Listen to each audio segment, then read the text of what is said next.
கரெக்டா பதில் சொல்லணும். டிஆர்டி ரூபாய் என்ன ஆச்சு? அது வந்து நான் உங்களுக்கு சொல்லிட்டேன். 7 லட்சம் ரூபாய் என்ன ஆச்சு? அது வந்து யாருக்கு கொடுக்க விருப்பம் அதை கொடுத்துருவோம். என்ன கொடுக்க விருப்பம்? ஓட்டு போட்டவங்க மட்டும் கொடுக்கணும்னு சொல்லுங்க. எழுதி சொல்லுங்க. நீங்க சொல்லுங்க. நாங்க தாராளம் போய்கிட்டே இருக்கோம். அப்படி சொல்லுங்க. உங்களுக்கு நீங்க தாராளம் சொல்லுங்க. போய்கிட்டே இருக்கோம். இஷ்டப்பட்ட நீங்களே இன்க்ளூடிங் இருக்கலாம். ஓட்டு போட்டவனுக்கு மட்டும் நீங்க வாய்மூலம் சொல்ல எழுத்து வேண்டாம். வாய்மூலம் சொல்ல நாங்க போய்கிட்டே இருக்கோம். ஆமா சொல்லிக்கிட்டு போய்கிட்டே இருக்கோம்.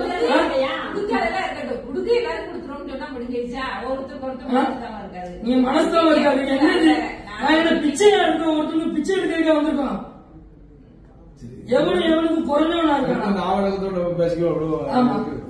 எனக்குள்ளது 1000 பேர் பாட்டை பத்தி என்ன ஆச்சு? அதை நான் சொல்லிட்டேன். அவங்ககிட்ட வந்துடும். நான் என்ன சொல்ல பேங்க் இருக்கலாம், வேகமாக இருக்கலாம், உங்க கைக்கு வரும். என்னைக்கு மாமா வரும்? நீங்க முதல் வந்து சொன்னீங்க. எந்த இது வந்தது? ஒரு நாள் ரூபாய் நீங்க 2 கட்டு ரூபாய் என்னைக்கு வந்தது? எங்களுக்கு என்னைக்கு வந்தது? அவங்களுக்கு கொடுக்கல நீங்க சொல்லுங்க. போதுமா? அவங்க கைக்கு போகல நீங்க சொல்லுங்க. என்னைக்கு கிடையாது. பின்னாடி போய்கிட்டே இருப்பான். இது வந்து அண்ணாமலை முடிச்சுட்டு யூனியன் பண்ணிக்கீங்க. பஞ்சாயத்து பிரசிடண்ட் தனி ஆட்சி வச்சு நடத்திக்கிறீங்களா? உங்களுக்கு கொடுக்க மாதிரி இல்ல அப்படின்ட்டு கேள்விப்பட்டிருக்காங்க. அதுதான் அப்போ எதுக்கு நம்ம கொடுக்க கூடாதுன்னு நினைக்காங்க. அப்ப நம்ம சேர்மன்ட்ட கேட்போம் அப்படின்னு நினைக்காங்க. கரெக்டான முடிவு சொல்லுங்க. நீங்க பேசுங்க. கேண்டிடேட் பேசுங்க. அவன் வந்து நீங்க சேர்மன் சொல்லட்டும். நான் உங்களுக்கு 3% கவுன்சிலுக்குள்ள கொடுத்துருக்கேங்க. என்ன நீங்க நீங்க வந்து 3% கொடுத்துருன்னு சொல்லுங்க. ஆனா உங்ககிட்ட கேட்க மாட்டோம். கேண்டிடேட் வாங்கி கொடுத்தோம். அவர் சேர்மன் பதில் சொல்லட்டும். சேர்மன்ட்ட வாங்கிக்கோங்கன்னு சொல்லிட்டாங்க. நான் கொடுத்தாச்சு. சேர்மன் வாங்கன்னு சொல்லி இப்போ 20 நாள் ஆயிட்டான். எனக்கு வந்து தம்பி கொடுத்தாப்ல. காண்டிடேட் நீங்க தானே விட்டுருப்பீங்க. காண்டிடேட் எங்கிட்ட கேட்க அண்ணா ஏற்று டெண்டர் போட வைப்பா. டெண்டர் போட விட மாட்டீங்க. நாங்க ஏற்று டெண்டர் போட்டா டெண்டர் போட்டோட சரி க்ளோஸ் பண்ணுவீங்க.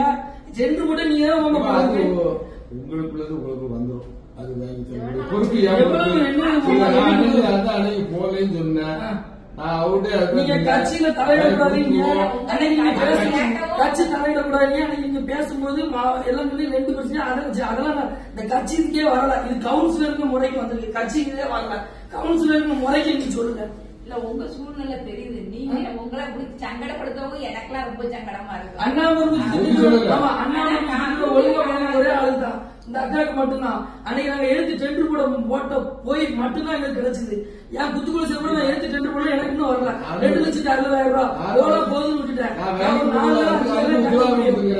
2,60,000 ரூபாய். நான் எங்க ஊருக்கு ஒரு 97 லட்சம் ரூபாய் 86 லட்சம் ரூபாய் டெண்டர். 86 லட்சம் ரூபாய் டெண்டர். ஒரு பைசா எனக்கு வரல. நானும் 2 தடவை கேட்டேன். ரெஸ்பான்ஸ் இல்ல. நம்ம போய் கை கட்டி கேட்கல. பிரசிடண்ட் போய் நம்ம கை கட்டி கேட்கல. தூர விடுத்து விட்டாச்சு. இந்த அக்காவுக்கு மட்டும்தான் ஒழுங்கா போயிருக்கு. பிஆர்டி டெண்டர் நீங்க பிஆர்டி போவோம்.